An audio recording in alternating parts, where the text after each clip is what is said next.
Bonjour à tous. Dans la paracha de Kitissa, Hachem va demander à Moshe d'ordonner au Béné Israël le commandement du Shabbat. C'est ce qui est mentionné dans le chapitre numéro 31 au verset numéro 12. Vayomer ad Hashem el Moshe lemor. Donc Hachem s'est adressé à Moshe en lui disant Veata et toi, Daber el Béné Israël lemor. Parle aux enfants d'Israël en disant. Et là, on va voir que ce verset va nous poser plusieurs problèmes. Donc, je poursuis le verset. Ach et shabbatotai tishmoru. Donc, et vous devrez garder mes shabbats. Ici, le mot et est apparemment inutile. On aurait très bien pu dire Ach shabbatotai tishmoru. Et le mot et, nous disent nos sages, vient toujours pour ajouter quelque chose de supplémentaire. Donc, il faudrait comprendre ici dans ce verset qu'est-ce que ce mot et vient ajouter. Ki ot hi beni uvenechem, parce que c'est un signe d'alliance entre moi et vous, entre Hachem et le peuple d'Israël. Et là, le mot hi s'écrit he vav aleph, c'est-à-dire qu'en fait, le mot hi, normalement, on aurait dû l'écrire he yud aleph, et au lieu de ça, on l'a écrit comme la manière d'écrire la formule au masculin, qui est hu, c'est-à-dire he vav aleph, mais on le prononce hi. Donc, et ça fait allusion au Shabbat. Donc pourquoi est-ce qu'on avait besoin ici de l'écrire de cette manière-là dans le Sefer Torah? Les Dorotechem pour vos générations. Là aussi, on sait bien que toutes les mitzvot ont été données pour toutes les générations jusqu'à la venue du Mashiach. Donc pourquoi est-ce qu'il y avait besoin ici spécifiquement de le mentionner? La da'at, afin que vous sachiez, Kiani Hashem Mekadishrem, parce que je suis Hashem qui vous sanctifie.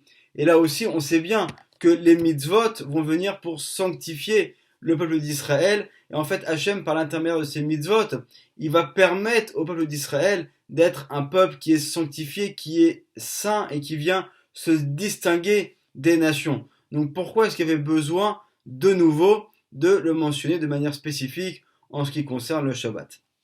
Alors pour répondre à toutes ces questions, c'est le Ben Ishraï qui les pose dans son livre Benayahu Ben Yoyada de commentaires sur la paracha.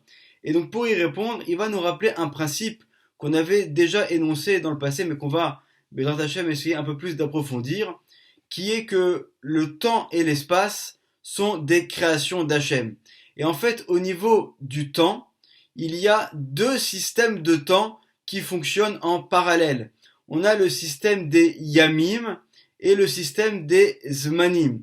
Le système des Yamim correspond en fait au jour de la semaine et au Shabbat. Et le système des Zmanim, c'est en fait tous les jours qui sont les jours de fête du calendrier. Et le système des Yamim serait plutôt masculin et le système des Zmanim serait plutôt de tendance féminine. Et au niveau du système des Yamim, donc du Shabbat et des jours de la semaine, nous n'avons aucune possibilité d'influence. Le Shabbat tombera toujours le 7e jour de la semaine. Et d'ailleurs, c'est en allusion dans la Tfila lorsqu'on dit Baruch ata Hashem, Mekadesh ha-Shabbat. Béni sois-tu Hashem qui sanctifie le Shabbat. C'est toi Hashem directement qui va sanctifier ce jour et nous n'avons aucune emprise, nous n'avons aucune possibilité de pouvoir changer ce jour ou de pouvoir le modifier. Alors que c'est très différent au niveau des Zmanim. Parce qu'au niveau des Zmanim, bien qu'à notre époque, nous avons un calendrier qui est fixe, avec des dates qui sont déjà prévues dès le début de l'année, mais en vérité, il faut savoir qu'à l'époque, il y avait un tribunal rabbinique qui siégeait, et les témoins, comme c'est rapporté dans la Gemara, dans le traité de Rosh Hashanah, lorsqu'ils voyaient le renouvellement de la lune, ils venaient au tribunal pour témoigner qu'ils ont vu le renouvellement. À ce moment-là, le tribunal décrétait que ce jour-là, ou le lendemain, c'était le jour de Rosh Chodesh, c'était le premier jour du mois. Et selon le premier jour du mois, on fixait également les autres jours du calendrier. Et donc, si par exemple, on fixait que tel jour, c'était le premier jour du mois de Nissan, donc on savait que ensuite, 14 jours plus tard au soir, ce serait la fête de Pessah. Donc on voit qu'il y avait véritablement une emprise une possibilité d'influence des hommes du peuple d'Israël, du tribunal de l'époque, sur les jours qui sont du système des Zmanim. Et d'ailleurs, comme le Ben Ishraï le rapporte, c'est mentionné dans la Gemara, dans le traité de Rosh Hashanah, à la page numéro 25 au premier versant, où nos sages nous disent sur le traité, sur le passouk, pardon, sur le verset, qu'on récite dans les prières du Kiddush des fêtes, lorsqu'on dit Ele Moade Hashem Mikre Kodesh, Asher Tikriu Otam Bemo Adam, donc lorsqu'ils vont être donc appelés à leur moment, nos sages nous disent le mot Otam, qui fait normalement allusion aux fêtes, tu peux également, lorsque tu le ponctues, lorsque tu donnes une ponctuation différente, donner un autre sens et dire, au lieu de Otam, dire Atem, c'est-à-dire vous. C'est vous qui allez fixer ces fêtes du calendrier. Parce que, en effet, les fêtes du calendrier, nous avons, en tant que Béni Israël, une plus grande emprise, une possibilité de pouvoir avoir une influence beaucoup plus grande. Et c'est aussi en allusion dans les bénédictions que nous disons dans la Hamida au moment des fêtes, où on dit Baruch Ata Hashem, Mekadesh Israël, Ve'a Zemanim. Béni sois-tu Hashem, qui bénit donc Israël et les fêtes. Et nos sages dans la Gemara nous disent on ne peut pas faire une bénédiction où on bénit deux choses. On ne peut pas bénir Israël et les fêtes dans une même bénédiction. Et là, nos sages nous précisent non, dans ce cas-là, c'est possible, parce qu'en fait, on devrait dire Mekadesh Israël, donc béni sois-tu Hachem qui sanctifie le peuple d'Israël, et le peuple d'Israël lui-même sanctifie les fêtes du calendrier. Donc on voit ici ce principe qu'il y a deux systèmes de temps, celui des Yamim sur lequel nous avons une influence qui est quasiment nulle, et celui des Zmanim sur lequel nous avons au contraire une très grande influence. Alors la question à laquelle on va répondre avant de voir le commentaire du Ben Ishraï, c'est de comprendre pourquoi est-ce qu'il y a une telle différence au niveau de ces deux systèmes de temps parallèles. Et la réponse se trouve dans un livre qui s'appelle le Torat Chacham, qui est un livre qui a été écrit par le Rav Chaim de la Rosa, qui est l'un des élèves du Rashash, de Rabbi Shalom Sha'aravi. C'est un livre très profond de Kabbalah, dans lequel il nous dit la chose suivante. Lo igiya abgam ve'achet shel adam harishon kol kach. En fait, au niveau du système de temps des Yamim, donc du Shabbat et des jours de semaine, étant donné qu'ils sont à un niveau qui est plus haut, donc en fait la faute d'Adam Harishon n'a pas trop entaché la racine spirituelle de cette partie du temps. Tandis que, en ce qui concerne les Zmanim, c'est-à-dire en fait les fêtes du calendrier, alors là c'est l'inverse, étant donné qu'ils sont à un niveau qui est plus bas, donc la faute d'Adam Harishon a une plus grande emprise sur eux, et c'est la raison pour laquelle nous aussi, au moment de faire la réparation, alors nous avons également une influence qui va être plus importante sur les fêtes du calendrier, qui peuvent donc être décalées en fonction de la décision du tribunal, que au niveau des Yamim, qui sont donc le Shabbat et le jour de semaine, qui sont fixes et qu'on ne peut jamais modifier. Donc ça, c'est en ce qui concerne ce double système de temps. Maintenant, le Ben Ishraï nous dit que même au niveau du Shabbat, nous avons quand même une possibilité de nous aussi influencer le Shabbat. Alors, de quelle manière? Le Ben Ishraï nous précise que normalement, si on va uniquement selon le commandement qu'Hachem nous a transmis, le Shabbat devrait commencer le vendredi au moment de la tombée de la nuit, au moment où vraiment on sait que ça y est, il fait nuit, on est passé dans le jour suivant, et seulement à ce moment-là, le Shabbat devrait commencer. Or, nous, ce que nous faisons, bon alors déjà, on prend toujours une précaution, et donc on préfère que le Shabbat commence au moment de la Shkia, c'est-à-dire du coucher du soleil, mais on va également prendre 20 minutes, en général c'est 20 minutes, dans d'autres endroits c'est même parfois plus long, comme à Yerushalayim, on va prendre un temps supplémentaire qu'on va consacrer, et en fait ce temps, c'est une partie du vendredi qu'on va finalement rendre partie intégrante du Shabbat. C'est ce qu'on appelle la Tosefet Shabbat, le supplément du Shabbat. Donc toutes ces minutes-là, normalement, étaient des minutes qui étaient dans le temps qui est profane, dans le jour du vendredi. Et pourtant, nous, on va faire cette action de faire rentrer Shabbat plus tôt.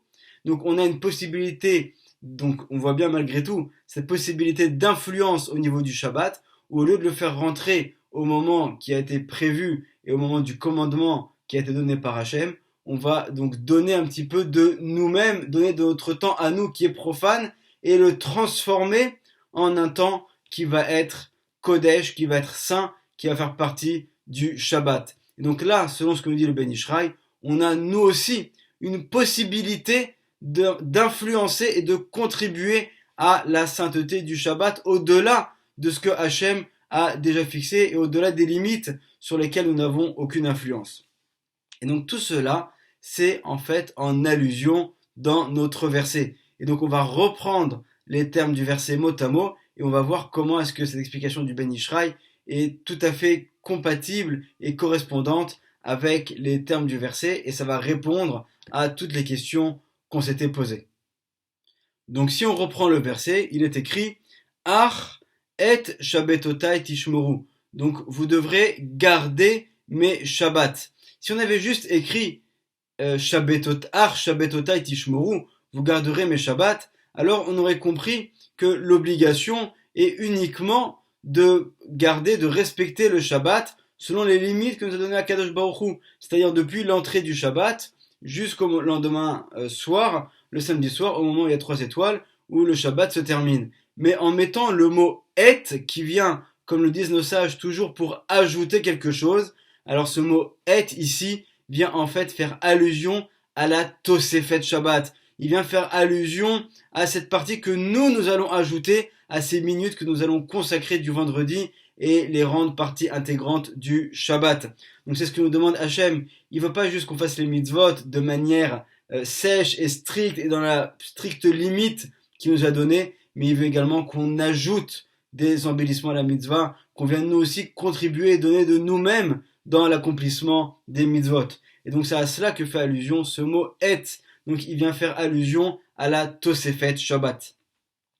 Qui ot hi beni uvenechem, parce que c'est un signe d'alliance entre moi, entre Hachem et le peuple d'Israël. Et là on avait dit que le mot hi, donc il s'écrit comme hu, mais il se prononce hi.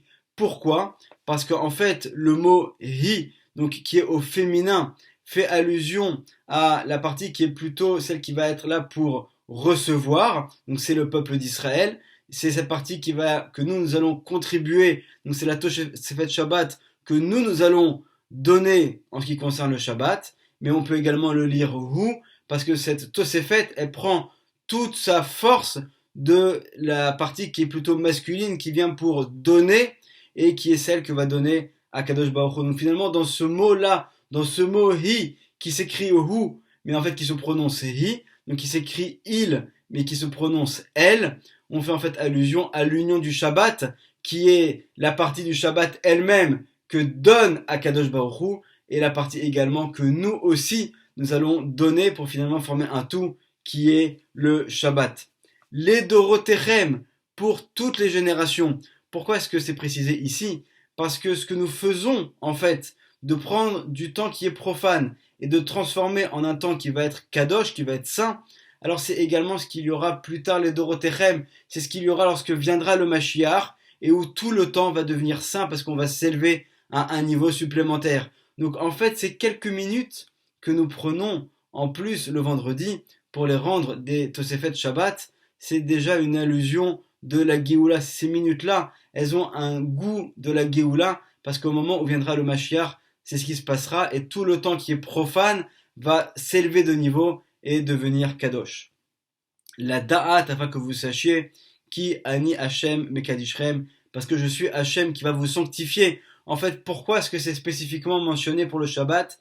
Parce que dans la mitzvah du Shabbat, on a la possibilité, si on pourrait s'exprimer ainsi, d'agir à l'image de ce que fait Akadosh Baruch Hu. Et de la même manière que Akadosh Baruch Hu a décidé que le samedi serait le jour du Shabbat, alors il nous a donné à nous aussi la possibilité de prendre des minutes du vendredi et de les transformer en minutes qui vont être Tosefet Shabbat, qui vont être saintes et donc à elles aussi les sanctifier. Donc cette même force que Hachem a d'une certaine manière, si on pouvait s'exprimer ainsi, il va de manière minime nous donner à nous aussi la possibilité de, un petit peu comme on pourrait dire, comme l'imiter et de faire la même chose en nous aussi sanctifiant du profane et en le transformant en Kodesh. Tout cela est aussi en allusion dans le texte du Kiddush, qui d'ailleurs est mentionné dans notre paracha quelques versets plus loin, au verset numéro 16 où il est dit Veshameru bene Israël et à Shabbat. Donc les enfants d'Israël devront garder le Shabbat. De quel Shabbat il s'agit ici? Du Shabbat qui a été donné et fixé par Akadosh Baruch Hu. Mais ensuite le verset continue et nous dit La asot est à Shabbat, pour faire le Shabbat. Donc on a une première action qui est de garder ce qui nous a été donné. Donc c'est le Shabbat au sens strict qui a été donné par Akadosh Baruch Hu. Mais on a aussi une action de faire la asot. Donc on doit être actif pour faire le Shabbat. Et là ça fait allusion également donc à la Tosefet Shabbat. Et c'est ce que nous disons donc tous les Shabbats également dans le Kiddush. On retrouve une allusion supplémentaire dans la Hamida que nous lisons au moment de Mincha de Shabbat. Le moment de Mincha de Shabbat est le moment le plus haut spirituel que nous avons dans la semaine.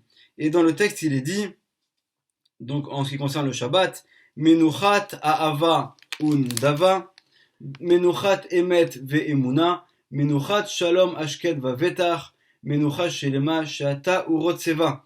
Donc en fait, on fait allusion à 4 types de repos qu'il va y avoir le Shabbat. Le premier, c'est Menuchat Ahava Undava. Donc un repos, mais qui va venir par amour et par le fait qu'on va vouloir donner, contribuer à quelque chose. Ensuite, on a Menuchat Emet Ve'emuna. Donc on a un repos de Shabbat qui va être un repos de vérité et de croyance. Menuchat Shalom Ashket Vavetach. On a également donc un repos qui est un repos de paix, de tranquillité et de confiance en Hachem. Et ensuite, on a également un repos qui est Menucha Shelema Sheata Urotseva. Donc un repos qui va être un repos complet, parfait et qui est la volonté d'Hachem. Alors à quoi tout cela fait allusion? Nous dit le Ben Ishraï. En fait, lorsqu'on dit Menuchat Ahava Undava, on fait allusion à la première partie du Shabbat. C'est la Tosefet Shabbat. Et cette Tosefet Shabbat, elle s'appelle Ahava Undava. C'est la partie qui correspond à l'amour et au fait de vouloir donner, de vouloir contribuer. Parce que ces minutes-là que nous donnons dans le Shabbat, ça va représenter le véritable amour qu'on a pour Hachem. On ne va pas juste se contenter de faire la mitzvah au sens strict, mais on va aller au-delà. On va donner de ce qui nous appartient et on va le consacrer pour Akadosh Baruch Hu. Donc c'est le premier moment du Shabbat. Ensuite, Menuchat Emet Ve'emuna, donc le repos de vérité et de croyance, ça fait allusion à la soirée du Shabbat, où c'est également dans la Tfila, on va dire Emet Ve'emuna, donc c'est le moment où il fait nuit, mais nous, même au moment où il fait nuit, même dans les périodes les plus obscures, on a toujours la vérité et la croyance en Hachem. Ensuite, il est dit Menuchat Shalom Ashket Vavetach. Et là, ça fait allusion au matin du Shabbat, où on a un moment de paix, un moment de tranquillité à ce moment-là. Donc, on sent ce côté de sérénité du Shabbat. Et enfin, on va avoir Menucha Shelema. Donc, ça fait allusion à l'après-midi. C'est le moment où on va avoir un repos qui va être un repos complet parce que d'un point de vue spirituel, on est arrivé au plus haut niveau. Sheata Urotseva, ça fait allusion au Ratson. Le Ratson, c'est en fait ici donc une allusion à un niveau extrêmement élevé dans les mondes supérieurs, qui est donc finalement le plus haut niveau qu'on va atteindre au moment de Mincha de Shabbat. Donc on voit, grâce à ce commentaire du Ben Ishraï, la grandeur du Shabbat, la force que Hachem nous a donnée grâce au Shabbat. Et le Shabbat qui est en fait la source de toutes les bénédictions de la semaine pour tout le peuple d'Israël. Alors Bezrat Hachem, qu'on puisse avoir le mérite de garder comme il se doit le Shabbat, de pouvoir donner cette Tosefet Shabbat, et grâce à cela nous aurons donc la chance de voir la venue du Mashiach pour mériter une période que nous allons vivre dans laquelle ce sera un très long Shabbat, Bimera, Beyamenu ou Berachamim, Amen ve Amen, Shabbat Shalom.